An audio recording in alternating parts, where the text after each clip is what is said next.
E a ervinha do Satanás? Opa. Agora é com o Julião. Opa. Ela ajuda a você ser um maromba de sucesso ou atrapalha? Qual que é a real? Tudo depende de como que você usa, né, cara? Essa é uma questão muito particular das pessoas. E tem muita gente que faz um mau uso, né? Então, entre remédio e veneno, o que diferencia é a quantidade. Total. Então, tudo que é excesso realmente te tira de si, né? E não traz benefício algum.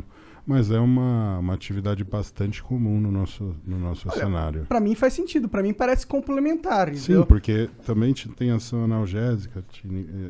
Você tem muita dor muscular, porque você Exato. treina muito. A maconha, ela dá uma... Ajuda a relaxar no sono, ajuda a trazer apetite para quem precisa comer. Então, eu imagino, ajuda isso mesmo?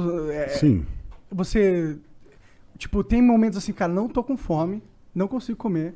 Você vai lá dar dois tapinhos. Hoje ainda que entra uma questão que é muito diferente, né? Hoje com o acesso que você tem, você consegue o componente adequado para a situação. Então tem pessoas que usam para sono, né? Que não podem ter apetite. E tem pessoas que usam para apetite para manter... dá para você pegar um... Sativa e... A sativa não dá apetite? Você vai ter a sativa e a índica, né? Mas eu sempre senti que as duas dão apetite, assim, pra mim, assim.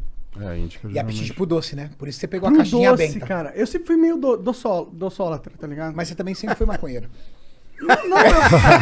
Então uma coisa puxa a outra. Eu comecei a fumar maconha velho, na verdade, com 24 anos. Sim. 24? É. Mas quanto de pressão já entrou nessa mente também, né? Quantos PSI? Não tenho noção de gramagem, né? Porque agora eu muita descontei coisa. toda a época que eu não fumava, com certeza. Eu fumei 3 vezes mais que uma pessoa normal, eu acho. Tipo, eu fumo todo dia, tá ligado? Eu não sei o quanto você usa, não sei. O Júlio? É. Ó, a briga é boa entre você e ele, viu? É? Porra. Eu sou um modo antigo, né, cara? Comecei com 16 anos. Com 16 aí você nunca parou? Sempre foi? Sempre. Agora uma coisa eu questiono. Pô, pior que você parece bem mais rápido que eu da cabeça. Agora uma coisa eu questiono. Falar que a erva atrapalha a memória. Cara, o Júlio tem uma memória absurda. Absurda. Eu guardo bastante coisa. Ele lembra de coisas e detalhes do nosso esporte, de atletas que foram referência. Cara, ele lembra o lugar, o país de origem, o sobrenome do cara. O cara é do leste europeu. O fulano de tal, o sobrenome fulano, ganhou. É que, na verdade, memória quando absurda. você gosta do assunto, você vai se aprofundando e acaba conhecendo um ou outro.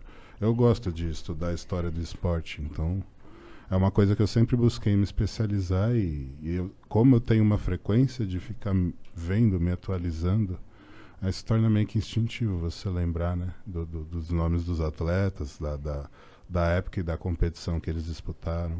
Pô, mas é difícil, cara. Eu não lembro de porra nenhuma, se me perguntar. Eu gosto muito. Então pega o fornecedor do Júlio que é melhor. Mas o que acontece, cara? A principal que eu acho que é aí que tá o diferencial, que ela te leva para um estágio de concentração onde você melhora a performance. Então, eu sinto que eu foco mais, me ajuda a focar. Ajuda no foco. Sim. Então, isso é a parte principal. Porque me tira uma ansiedade, assim, me ajuda a desconectar daquele buzz que tem na minha cabeça, eu fico mais... É essa a sensação que eu tenho que fazer. A sintonia adequada para o que você quer fazer. Sim. É exatamente isso.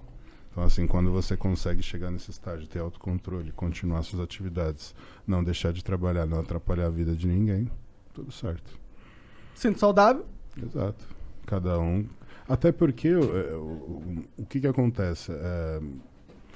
O nosso meio, né? Ele também é um meio que é muito marginalizado com relação ao uso de substâncias, né? Então o fisiculturismo sempre foi o bandido dessa história. Apesar de não sermos a categoria que tem o uso mais frequente de substâncias dopantes. E isso não são só relacionados a esteroides. Então você tem esteroides, analgésicos, inibidores. Diuréticos, né? Diuréticos são várias categorias que estão inclusas dentro do doping que te caracterizam uma suspensão de até 2 anos ou mais dentro da modalidade que tem controle. Entendi. A nossa modalidade no profissional não existe controle, assim como na NBA é também lá Da cannabis. Exato, a cannabis lá, ela é total...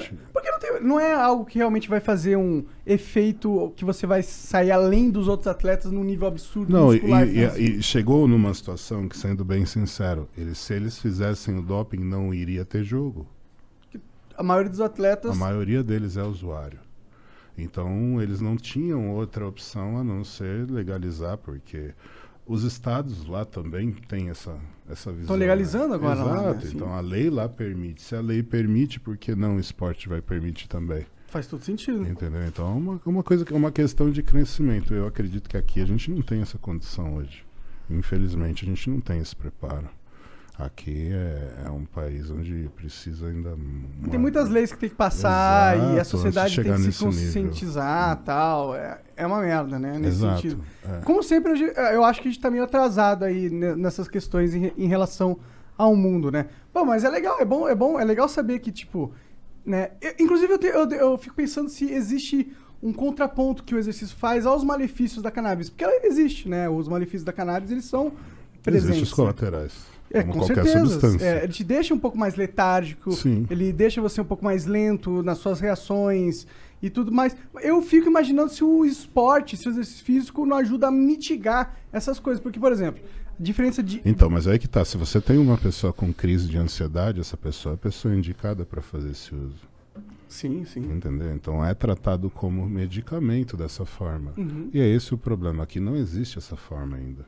Agora que está sendo introduzido o CBD, mas é uma coisa que ainda é uma pequena célula. Pode crer. A gente ainda está com uma lei que é muito fechada com relação à introdução dessa substância que beneficiaria uma parcela muito grande da nossa população que precisa para dormir melhor, que precisa para conseguir controlar os colaterais de alguma doença degenerativa. Então, são várias prós que você tem em cima da substância, mas uma legislação que ainda está atrasada e que precisa de uma atualização para poder permitir o acesso mais fácil.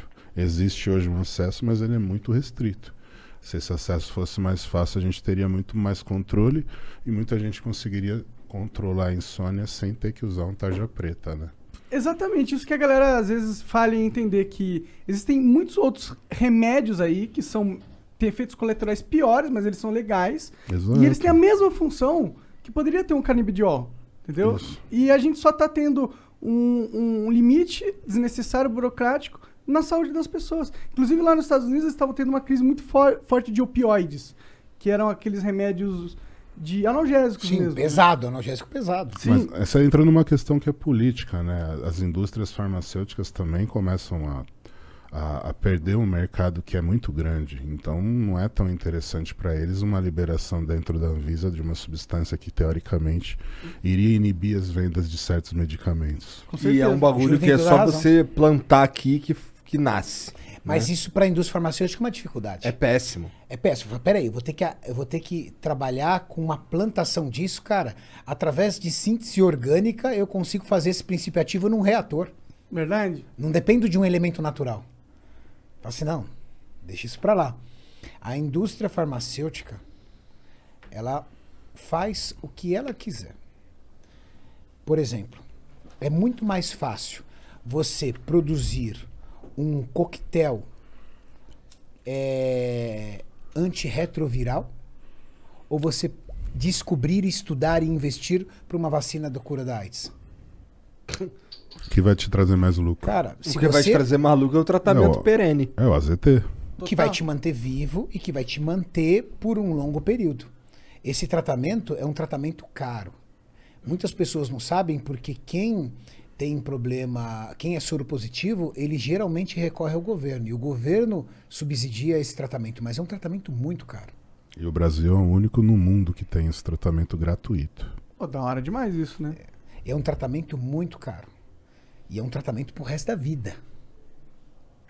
Ou seja, é a garantia da venda daquele medicamento pro resto da vida. O indivíduo tem 30 anos, ele vai viver até os 75, 80, ótimo. Então você vai ser meu cliente por 40 anos. Aí imagina um cliente como o Brasil. Quanto que não consome desse medicamento? Na verdade, então o governo tá dando uma grana fodida todos os meses. A indústria anos. farmacêutica domina o mundo, acho que mais que a indústria bélica, Renato. Cara, olha, a indústria farmacêutica, pelo volume de consumo, eu também acho, mais do que a indústria automotiva. É que você tem que, se for comparar as diferenças das indústrias, né? O poder da indústria bélica é diferenciado no sentido que ele mexe com territórios. Poder, mas e o faturamento? É, imagina a as gente tá falando de indústrias, números. imagina Sim, as sim. indústrias que descobriram que desenvolveram a vacina do Covid. Hoje em dia elas Hoje tiveram- Elas não são dão as mais conta, caras tipo, do não dão mundo. conta. Sim. Imagina Com certeza. vacinar o planeta inteiro, ou seja, tem 2, 3, 4, 5 empresas, por exemplo, produzindo. Cara, É uma demanda global, universal. o planeta vai usar meu produto. Acabou aí, a empresa estourou aí. Acabou. Acabou. Você tem o mundo inteiro que vai ser obrigado a consumir com você. Sim, você não tem saída. É. E é muito poder pra elas, né? Agora eles estão querendo quebrar as patentes, né? É Das necessário. vacinas. É necessário. Eu também acho que quebrar vacina não faz sentido numa Uma crise pandemia, né, humanitária global, patente. Porra, patente faz sentido no jogo capitalismo, mas aqui a gente não tá no jogo capitalismo, tá no jogo de sobrevivência da humanidade. O mundo Né? parou. É Porra. uma guerra, né? É uma guerra.